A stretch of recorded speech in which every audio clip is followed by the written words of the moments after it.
Marble পাথরে উঠল সেজে মসজিদের গড়ন, আজ বাড়ি বাড়বে কবে ইমামদের বেতন, আজ বাড়ি বাড়বে কবে আলেমদের বেতন। ঠিক না বেঠিক ভাই?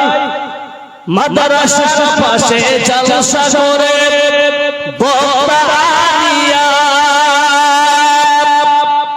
মৌলবীকে রাখে মঞ্চে সভাপতি বানায়া, মাদ্রাসার পাশে জালসা করে আলেমকে রাখে মঞ্চে সভাপতি বানায়া। ঠিক ঠিক না বেঠিক ভাই? ওই জালসা দেখো টাকার কত আয়োজন, আজ বাড়ি বাড়বে কবে ইমামদের বেতন, আজ বাড়ি বাড়বে কবে মৌলবীদের বেতন। সাধারণ পাবলিক যারা 100 টাকা 200 টাকা 500 টাকা করে দান করে মাদ্রাসায়, ওরা বলছে আমি চাকরি করি ব্যবসা করি লাখ টাকা কামাই, রাজার হালাতে জীবন কাটাই সুখের সীমানায়।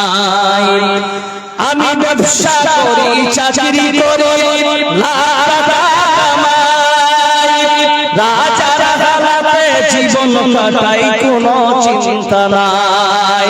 তুমি যারা পিছনে নামাজ পড়ো, তুমি যারা পিছনে নামাজ পড়ো, চলে তার প্রেম,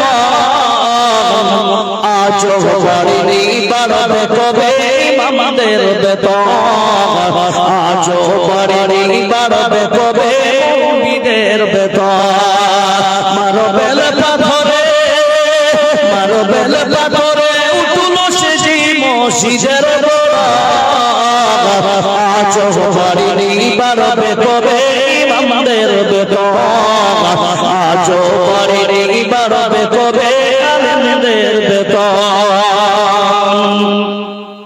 আমার ছেলে মেয়ে পড়ে অনেক দামি স্কুলে, 8,000 টাকা বেতন লাগে প্রতি মাস গেলে।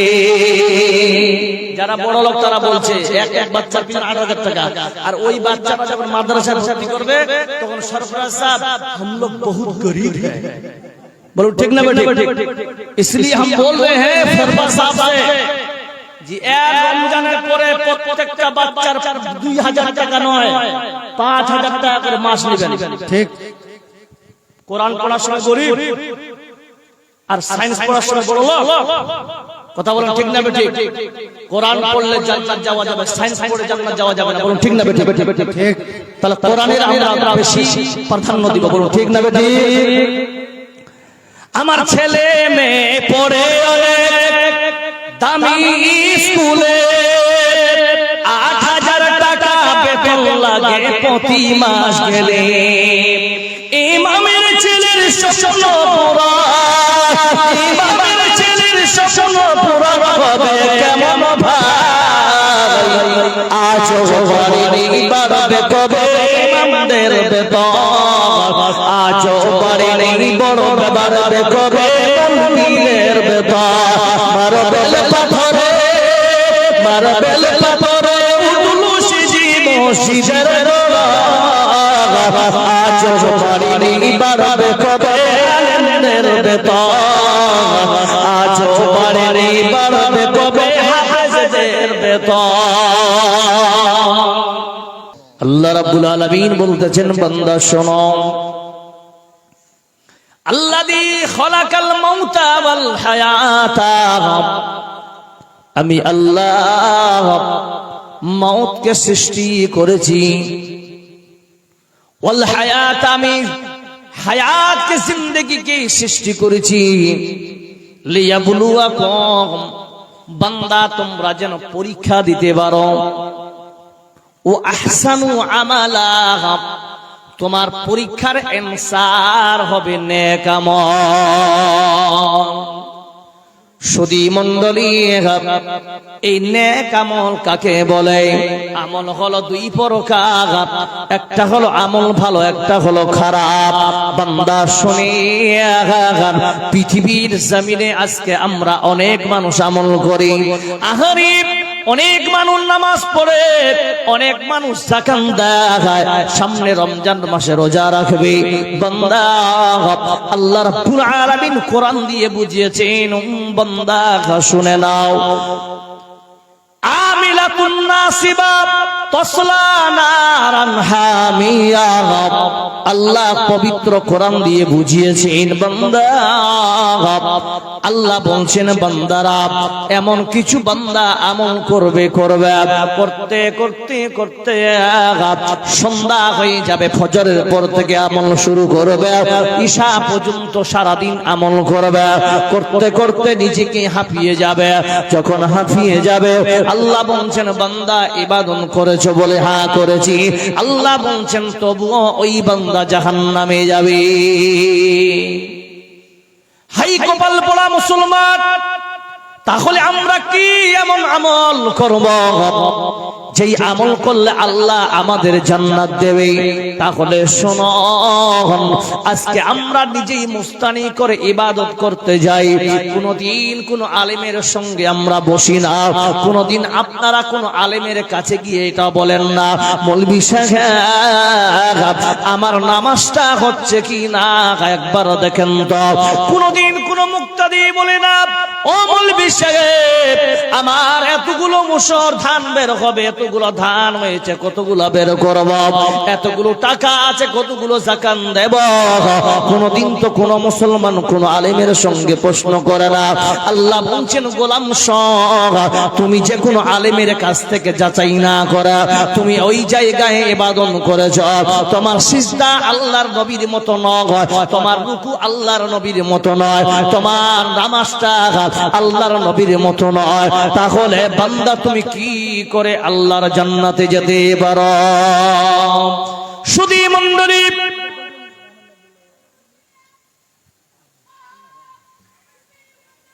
ও পৃথিবীর মানুষেরা শোনো, ভালো করে শোনার চেষ্টা করুন বাবা। এবার আপনাকে বলি, আমরা ইমানদার আছি কিনা জোরে বলেন। আল্লাহ যেন আমাদের ইমান দিয়ে আমরা মরতে পারি, বলুন ইনশাআল্লাহ। আল্লাহর কাছে দোয়া করুন, আল্লাহ যেন ইমানের হালাতে আমাদের মরণ দেয়। চিৎকার দিয়ে বলুন আমিন, আমিন। সব থেকে বড় সম্পদ হচ্ছে কি? ঈমান। কি বললাম? ঈমান। ঈমান ছাড়া কেউ জান্নাতে যাবে না। এবার দেখেন, আপনারা অনেক মানুষ প্যান্ডেলের ভিতরে সুন্দর করে বসে আছেন, চেয়ারে বসে আছেন, আর আপনার মতো আমার মতো কিছু চালাক সম্প্রদায় মানুষ, তারা বাজারের দিকে চায়ের দোকানে, টসের দোকানে বসে বসে আড্ডা মারছে। বলুন ঠিক না? ঠিক করছে কিনা? তাহলে ওরা চালাক না আমরা চালাক? ওরা চালাক, আমরা বোকা, আর সব থেকে গ্রেট বোকা হলাম আমি। বলুন ঠিক না ঠিক? তাহলে এবার কষ্ট করে বসে আছেন, শুনেন আবু দাউদ শরীফের হাদিস, আন আবি হুরায়রা রাদিয়াল্লাহু তাআলা আনহু قال قال قال রাসূলুল্লাহ সাল্লাল্লাহু আলাইহি ওয়াসাল্লাম, আল্লাহর নবী বলতেছেন, ও আমার উম্মতির দল তোমরা শুনে নাও, আল্লাহর নবী বলতেছেন, আনা ইনদা সান্নি আমদি বিহি আনা মাগাহু ফাইন যাকারানি ফি নাফসিহি যাকারতু ফি নাফসিহি। আল্লাহর নবী বলতেছে, এই জায়গায় মানকি পাড়ায় আর জলসা হচ্ছে, ও ফেরেশতারা যা যা ওই মানকি পাড়ার জলসায় গিয়ে জলসার চতুর্দিকে দেখ, ওই জায়গায় আলেম ওলামারা বসে আছে বলে হ্যাঁ আছে, সাধারণ পাবলিক বসে আছে বলে হ্যাঁ আছে, মা বোনেরা বসে আছে? বলে হ্যাঁ আছে। মহিলা আছে, পুরুষ আছে, লাইট আছে, সব আছে। বান্দার কথা শুনে আল্লাহ হাসবেন এবং বলবেন, ও ফেরেশতারা শুনে নাও। তাহলে তোমরা দেখো ওই বান্দারা বসে বসে কি ধারণা করে। আল্লাহ এটাই হাদিস দ্বারাই বলছে। আর এই হাদিসটা হলো হাদিসে কুদসি।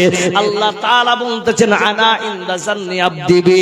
আনা মানে আমি, আর জান্নি মানে ধারণা, ইনদা মানে আমার বান্দারা আমার পক্ষে কি ধারণা করতেছে। সব ফেরেশতারা বলবে, ও আল্লাহ, ওই জায়গায় যতগুলো মানুষ বসে আছে সব মানুষেরা তোমার জাহান্নাম থেকে পানা চায় এবং তোমার আল্লাহর জান্নাত তোমার চেতে চায়। আল্লাহ বলবেন, ফেরেশতারা শোনো, তোমাদেরকে আমি বলি, আনা আনা মানে আল্লাহ বলছেন আমি, ওদের ধারণার সঙ্গে আমি আল্লাহ আছি। বলুন নারে তাকবীর। তার মানে বসে বসে আছে, ঠান্ডার দিনে বসে আছি, মন্দা কোনো চিন্তা করা লাগবে না, কারণ আল্লাহ আপনাদের ধারণার সঙ্গে আছে।